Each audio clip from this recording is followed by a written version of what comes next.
Welcome to All India Insight Test 2019. We have discussed 1 to 20 questions already. ठीक है, 21 question की तरफ चलते हैं. ये क्वेश्चन मैंने कल थोड़ा सा डिस्कस किया था इसके बारे में. When a lower court has considered a case going beyond its jurisdiction, which of the following writs can be issued against the lower court? Lower court के अगेंस्ट अगर वो कोई बियॉन्ड या कोई केस है ना, और लोअर कोर्ट उसको जा रहा है, तो उसमें रिट्स पावर के हम यूज़ कर सकते हैं लोअर कोर्ट के लिए. देखो रिट्स पावर क्या होती हैं. रिट्स पावर रेमेडीज़ हैं, कॉन्स्टिट्यूशन के द्वारा दी गई हैं, आर्टिकल नंबर 32 के अंदर में आती हैं. तो रिट्स पावर सुप्रीम कोर्ट और हाई कोर्ट दोनों दे सकते हैं. सुप्रीम कोर्ट दे सकता है आर्टिकल नंबर 32 के, और हाई कोर्ट दे सकता है 226 आर्टिकल के अंडर में. ये मैंने कल बताया था आपको. तो क्या है कि लोअर कोर्ट क्या है कि दो तरह की चीज़ें हैं.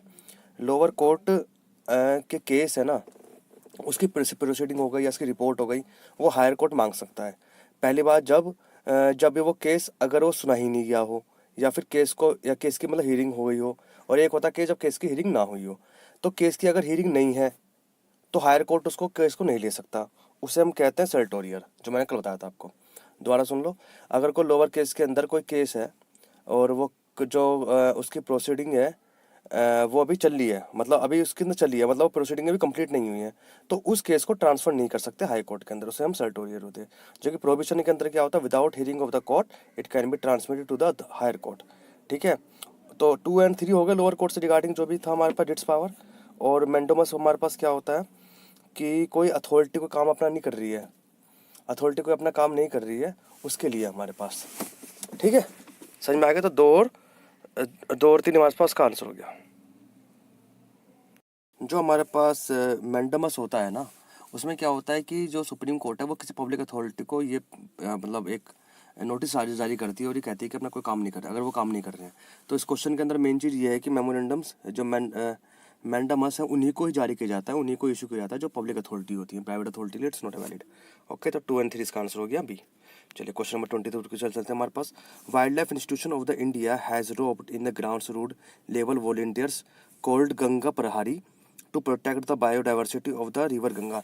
रिवर गंगा को प्रोटेक्ट करने के लिए उसमें क्या कर दिया गया है कि एक ना गंगा प्रभारी को, प्रभारी मतलब सिक्योरिटी, उनको नियुक्त कर दिया गया जो ग्रास रूट लेवल को वॉलंटियर को देखेंगे, मॉनिटरिंग करेंगे, उसको चेक करेंगे कि क्या है क्या नहीं है. तो सही है बिल्कुल. ये wild life institution of the India ने इसको गंगा प्रभारी का कंसेप्ट लाया है. ठीक है. Biodiversity conservation and Ganga reservation project is being sponsored by the national mission for clearing Ganga NMCG द्वारा एक biodiversity conservative and Ganga reservation project को स्पॉन्सर किया गया है under the Namami Ganga programme. Namami Ganga programme के अंडर में national mission for clean Ganga द्वारा biodiversity conservation Ganga reservation project जारी किया गया है. बिल्कुल सही, 1 और 2. ठीक है. चलिए थर्ड की तरफ बात चलते हैं. The sizeable portion of the undivided country highly irrigated and fertile land went to Pakistan. This had adverse impact upon India output of the agriculture sector. One of the most adverse effect of the crop was. पहले क्या था कि जब divide होने से पहले जो हमारा ये जो पार्ट था पाकिस्तान वाला, वहाँ पे जूट बहुत हुआ करता था. ठीक है. जब वो पार्ट पाकिस्तान में चला गया, क्योंकि फर्टाइल था, क्योंकि वहाँ पर सारी रिवर्स आती हैं, पता ही है आपको, पूरा का पूरा रिवर चैन चलती है वहाँ पर, है ना. तो वहाँ पर जो जूट था, हमारे पास जूट के लिए पानी जा चाहिए होता है.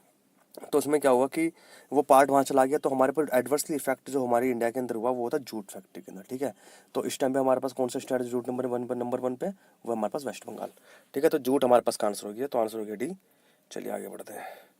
अच्छा, it is not form of the benevolence of the bachelor and the brewer of the baker that we respected our dinner but from their regard to their on interest we address ourselves not to their humanity but to their self love and never talk to them of our necessity but of their advantage. ये कह रहा है कि concept है कि हम अपने बारे में बात करते हैं, अपने हिसाब से हम कोई चीज़ को नियुक्त कर, अपने हिसाब से हम अपनी चीज़ को हम लेते हैं, हम डिपेंड, हम ये नहीं देखते कि दूसरे के ऊपर क्या है क्या नहीं करना, कोई किस लिए क्यों बेच रहा है, पर लेकिन जो मैं सकता हम वो खरीदते हैं. तो इट्स अ मार्केट इकोनॉमी. ठीक है. It's not a command economy, it's not a barter economy, it's not a mixed economy, it's a totally command economy, market economy. ठीक है. हम मार्केट इकोनॉमी पे काम करते हैं इस टाइम पे. 24 हो गया. अच्छा 25 में आते हैं. An inflation index such the CPI में फ्रॉम द GDP डिफ्लेक्टर. तो GDP डिफ्लेक्टर एंड CPI के बारे में बात चल रही है. GDP डिफ्लेक्टर होता है GDP, है ना, GDP normal GDP upon the GDP real.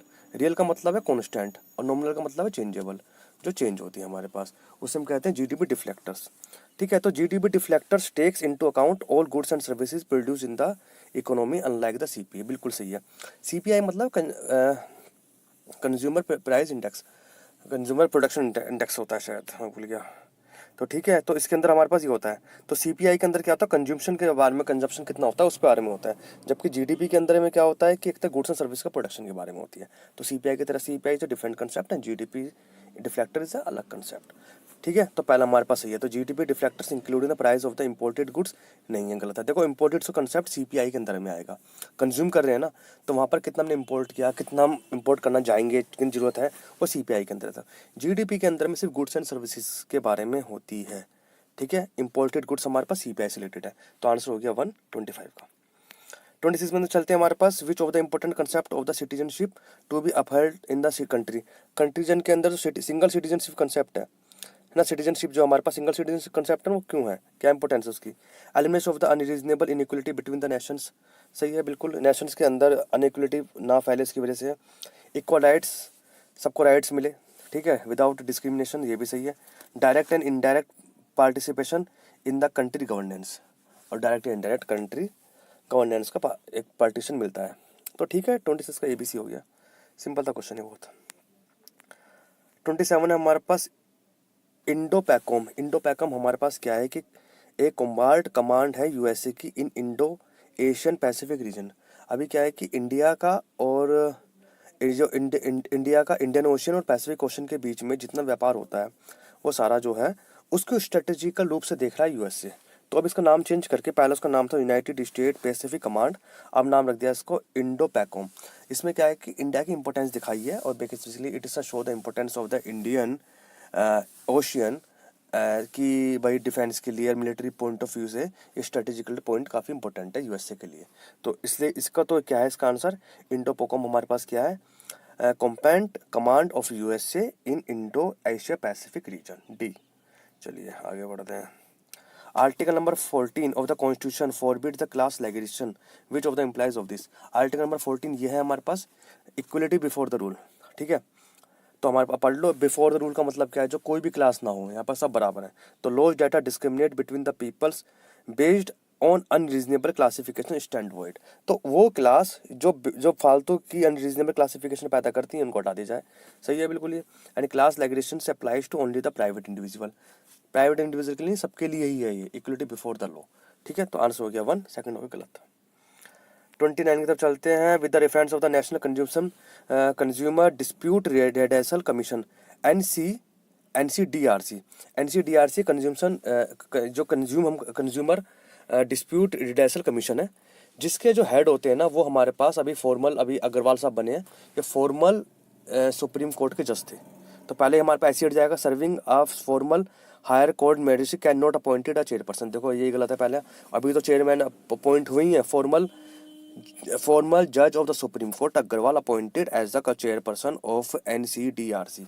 ठीक है, any person agreed by the order of NCDRC can appeal against such court to Supreme Court. अगर किसी वक्त आदमी को लगता है कि हमें भाई एनसीडीआरसी से कोई अगर हम ऑर्डर एग्रीड हुआ है तो उसको सुप्रीम कोर्ट जा सकता है, कोई दिक्कत, सुप्रीम कोर्ट सबके लिए ओपन है, इसमें कोई बात ही नहीं है। तो आंसर डी। ऐसे क्वेश्चन को हम सही कर सकते हैं ज़्यादातर तुक्के मार के, तो भाई क्योंकि आर तो सही हो गई होगा और एक आपको थोड़ा बहुत नॉलेज पता होनी चाहिए।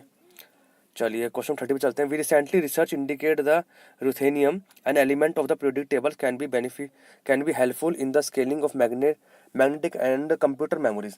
कंप्यूटर मेमोरीज और मैग्नेट, बेसिकली कंप्यूटर इंडस्ट्री के अंदर कंप्यूटर मेमोरीज और मैग्नेटिक की बड़ी वैल्यू है।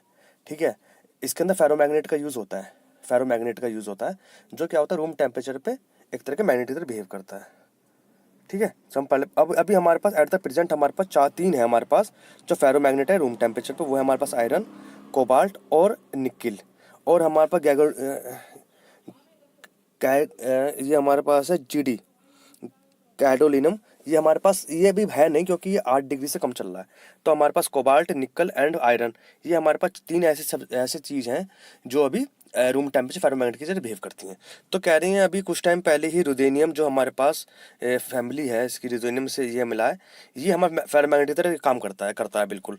तो कह रहा है कि क्या हेल्पफुल क्या है इसके अंदर, तो it oxidise readily using voltage potential difference found in small batteries. ये ऐसा कुछ नहीं है, इस ऑक्सीडाइज, ये कोई ऑक्सीडाइज नहीं करता ना ये यूजिंग वोल्टेज करता, इस तरह कुछ नहीं है। It is a ferromagnetic material. पहली बात, जो रूटेनियम कंसेप्ट जो भी आया है ये फेरोमैग्नेटिक मटेरियल है, stable at the higher temperature, melting point इसका 2000 सेल्सियस। ठीक है, जो रूटेनियम है इसका कोई हाई वोल्टेज के लिए नहीं, हम सुना हमने अभी जो रिसेंट न्यूज़ चल रही थी इसके बारे में, वो फेरोमैग्नेटिक मटेरियल्स के बारे में। अब आप ये याद कर सकते हैं फेरोमैग्नेटिक मटेरियल्स इस टाइम पे कितने हैं, 3 जो रूम टेम्परेचर पे है, वो है हमारे पास आयरन, निकिल और कोबाल्ट। ठीक है, ये पेट्रोनियम, ठीक है, चलिए बस इतना ही बहुत है, और सब चीज़ें इसके अंदर है। Thank you for watching.